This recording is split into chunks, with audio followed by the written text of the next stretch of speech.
visai vasarai. Bet čia kaip gandrai laikinai. Susikrovėm visą savo turtą, kiek tik visko turim, tai 2 vaikus, šunį, pianiną, aš pagalbę. 3 kompiuterius.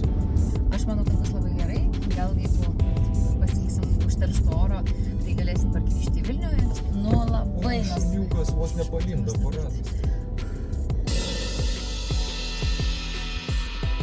Ką veiks kaime Top vasarą? 3 dalykus. Nedirbsiu. Gerai. Pas mane yra 3 dalykai. Sakyk. Prašau. Nieko ir nieko. Aš nenustirkstavai dainos, kol užkimsiu, knygą skaitysiu.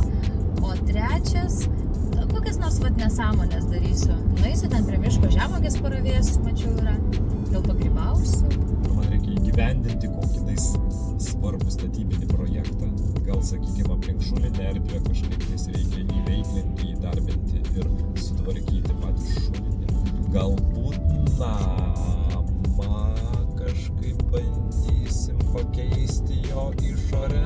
Tai net ne, kad tu padarysi, ne, kad turi padaryti, tu trupučiuką ir atsipalaiduok. Tu ten dirbi ir dirbi. Galvojau, kad reiktų paplaukti ir glitę. Žodžiu, sėkmės mums, bus labai fainai.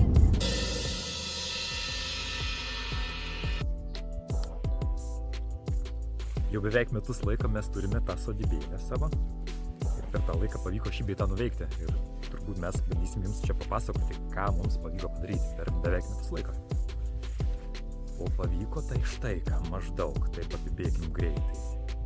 Taip, tvarto pastato transformacija, tada kluono pastato transformacija, dar biškį įlindom šiek tiek į pačią pirkę, ten irgi šiek tiek pakeitėm erdvės.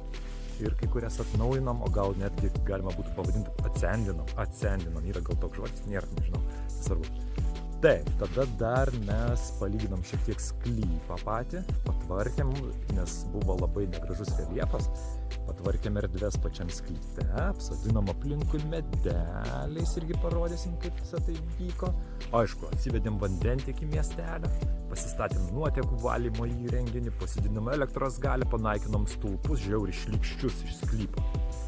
Nu, tai va tokie pagrindiniai darbai, kuriuos mums pavyko padaryti. Ir dabar žiauriai pradėjo lyti. Gal ne žiauriai, pradėjo lyti.